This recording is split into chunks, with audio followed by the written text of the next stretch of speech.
Well, the Little Opera Company of Winnipeg continues its 30th anniversary season this weekend with a musical salute to one of the 20th century's greatest leaders and visionaries, as well as to its trailblazing operatic stars. A tribute, Unsung Operatic Black Divas and MLK will showcase the stories and legacies of Black opera singers who broke through many cultural barriers in their time. Those stories will be shared by two Sopranos, Erin Cheeseborough and Jonelle Sills, both of whom join me in the Classic 107 studios this morning. Hello, everyone. Hello. Hello. Maybe we'll start with you on this question, Erin. When you were receiving your musical education, what do you remember learning about the Black opera stars of the 20th century and their contributions to the operatic scene as we know it? Oh, wow. Well, when the first person who I was introduced to was Jesse Norman. And I remember I didn't start getting into opera or even taking voice lessons until I was 15. So when I heard her voice for the first time, that was just, it was incredible to me. So it was between Jesse Norman and Leontine Price and Kathleen Battle were the ones that really introduced me into the opera scene, especially for Black opera singers. Wow. Yeah. How about for you, Jonelle? What was that? Do you remember that moment where you first discovered singers like Leontine Price or Kathleen Battle? Yeah, I do. I remember I was singing with a community choir, and there was this one Black singer, an older man. He said, "You should really check out these singers." And I was like, I wrote their names down. I had no idea who they were. And it was Leontine Price and Jesse Norman. So that kind of was like opening the first door. And then being in Canada, Misha Berger-Gossman was also the first really rep for me. And also she had curly hair like me. And it was very cool to be able to see her being thrown into the spotlight. So yeah, those were my first kind of introductions to Black opera singers. A couple of artists that Manitoba opera fans will know quite well. Misha Berger-Gossman, a regular with ensembles like the Manitoba Chamber Orchestra, and Kathleen Battle, also a previous performer right here in Winnipeg back in, I think, the 1990s, as I recall. You talked, Erin, a little bit about your own journey then into opera, and maybe I'll ask you, Jonelle, what was that sort of experience like for you getting into the operatic space?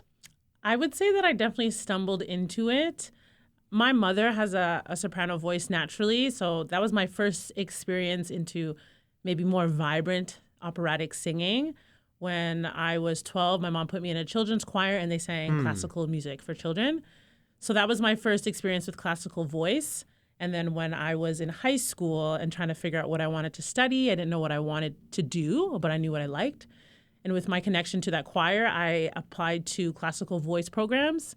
And one of my friends at church, she had a voice teacher. So I connected with that voice teacher, who's also an opera singer, and she guided me and prepared me for my auditions. And then I went to York University in Toronto, and my teacher was an opera singer. And so she saw something like a capability in me that I had no idea about. And, started from the bottom and continuing to build and to develop and hone the skills through a lot of ups and downs and failures. But that's kind of my step into it.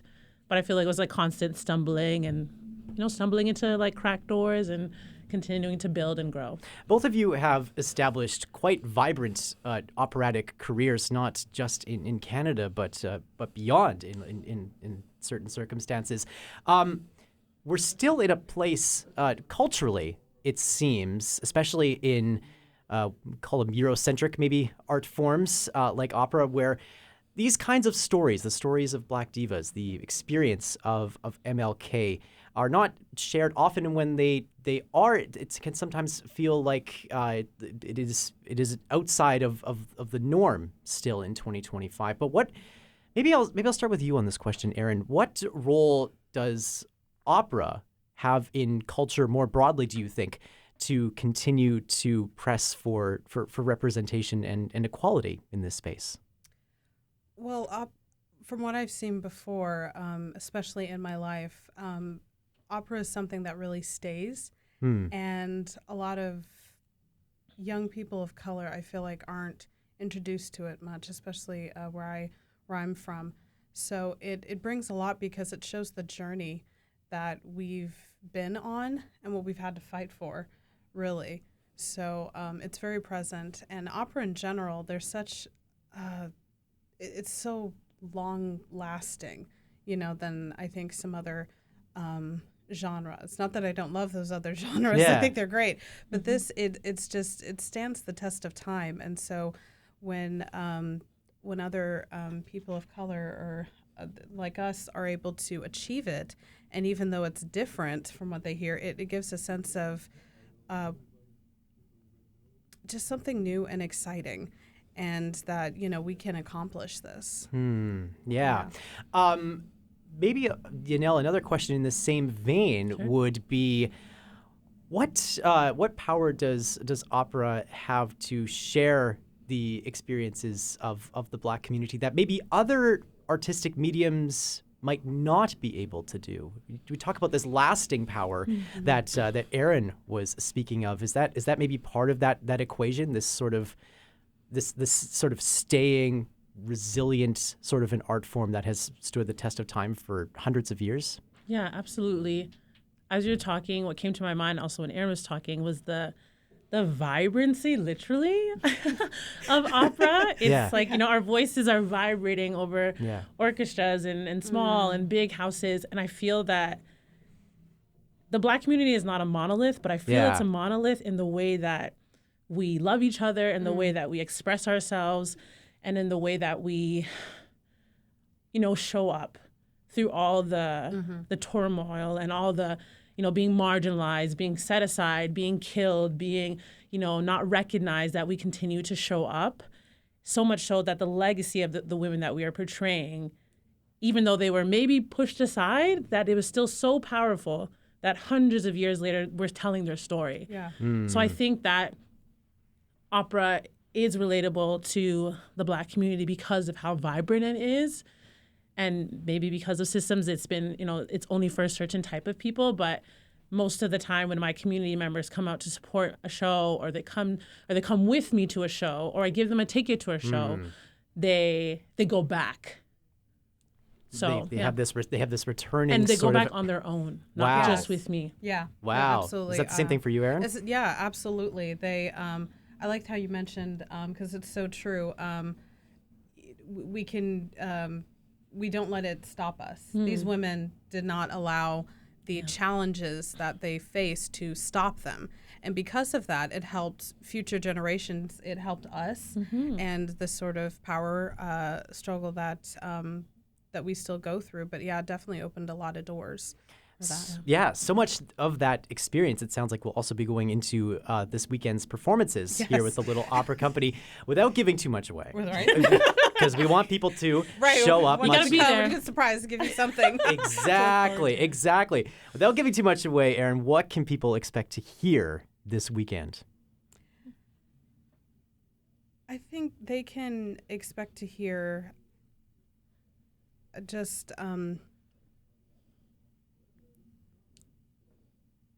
they can expect to hear either just where things started, where these women began to get a huge history lesson, get exposed to our types of voices and what we have to bring, but also just the culture of it. It's going to be fun. It's going to be exciting, the way we're going to present it. And it's going to bring something new.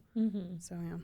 It occurs to me as you're saying this that there's like this maybe a balance that is struck between this concert being like a really fun sort of an offering, which, looking at the repertoire, no doubt, but also there is this added component of education that comes with concerts like this. Yes. Does that factor into how you prepare for a concert like this? That you're not only performing, but you're also teaching an audience something in a way. I love that perspective of teaching, because we are storytellers ultimately at the end of the day. And it's what I think is unique about this experience is that you'll definitely hear some new things and things that you are used to for the opera goers. But it's new in a sense because we are becoming these women telling, it's very meta. Yeah. We are these women telling these stories of these stories through the songs that we're singing and the speeches and monologues that we give. So yeah, education is definitely a big part of storytelling and always coming to a show. So yeah, definitely. Wow.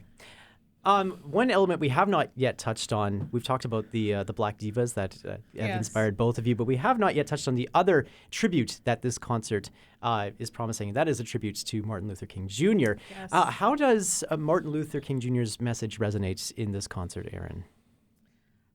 Just no matter what struggles we are going through, you can definitely press forward, but it's just showing a light of, because we have people who are Black haven't been shown as much as we can, but Martin Luther King fought so hard for and encouraged people to fight for their own rights and pushing forward, but in a kind and strong way. It was nothing brutal, and with this, we're able to just show the beauty of the talents that we have without there being any pushback. So to celebrate him and to celebrate other singers who've come before. So I think this will put a good light on his message, what he had to say, and also just shone a light on these incredible women and what they had to strive for. A lot of vigorous nodding coming from Jonelle right now as you're speaking. How about for you, Jonelle? How does MLK's message resonate through?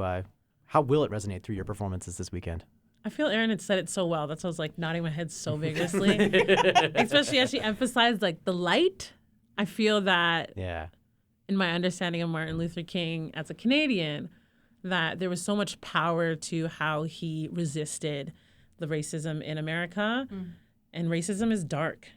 So being a light in darkness has such a large impact. Yes. And even though they tried to turned off his light, the impact, it had such a big ripple effect that it's still shining today. As you continue to journey into your careers, maybe I'll ask you this. How we talk about that education component, sharing that light and teaching about these amazing legacies, not only of MLK, but also of these Black divas that we've been talking about as well. How do you think the education around these stars will change in the coming years? How will this message, how will these teachings persist and evolve in the years ahead, do you think? I hope that they will continue to persist, and I feel like doing this project has allowed me to have a wider understanding of who the Black divas are, because like most Black sopranos, we're told about Leontine Price, Jessie Norman, Kathleen Battle, but those are the three, but they represent maybe thousands of other women who were on par, who did not get recognized in that way. So I feel like it opens up a sense of curiosity to continue to celebrate Black divas across the board. Yeah. For me, just, being biased and being Canadian, anytime I find a new Black soprano who's Canadian, I'm just like, oh my gosh, this is so exciting, because in the same way, I love Misha Bergosman, who she is an artist, but then I also wondered, I'm like, how come she's the only one? Is she the only one? I'm like, there must be more. It was like my question. Like, she's amazing. I'm so happy that she's like reaching success. Where are the other ones at, right? And so it felt like there weren't others, but there definitely are. So I continue to, knowing who these divas were, makes me always curious about who the divas are in Winnipeg, who they are in Ontario, who they are in, in a small town far, far off, and that, the importance of education, because to be an opera singer is a lot of education. And so we wonder, like, oh, where are the children? Sure. They're not being educated and supported, and takes years of constant training. Yeah. So this experience just reminds me of the beauty of that, and continuing to pour into education systems to give music opportunities, because that's the base, especially if you want marginalized communities who don't have the money to have private voice lessons from their parents. Then you have to go out and support them constantly. Yeah. You talk about where are the children, and I'm wondering, Erin, Yes. when you were starting out, I'm going to take you back to when you were starting out, that 15-year-old who was just starting to take voice lessons. What would this kind of concert have meant to you if you had seen it at that age, as you were just starting out on your voice journey? it would have really, opened my eyes.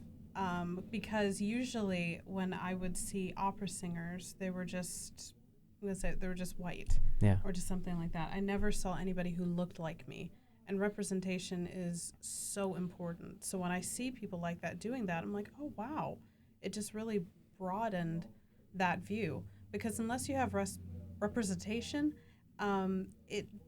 you don't see yourself having another possibility than just in the area that you are around, or just what you've been exposed to. So the exposure is really great. The exposure is really great. It's really powerful. I would have definitely enjoyed it, and I think it would have continued to encourage me to move forward. I had to encourage myself, but the people who I did see to help push me forward was very beneficial. So it just gives you a different way of thinking. I think for children, they need to have a visual sight of things, because if it's not there, they're not even going to think about it. Yeah. They're not even going to think about opportunities like this. You were talking about the children as well. What do you hope that the young Black singers of Winnipeg who are going to be at this concert take away from having seen you and Erin perform? I hope they take away the possibilities, like Erin was saying, knowing that that is something that they can also be a part of, whether that's through performing or coming to the concerts, being a part of the community.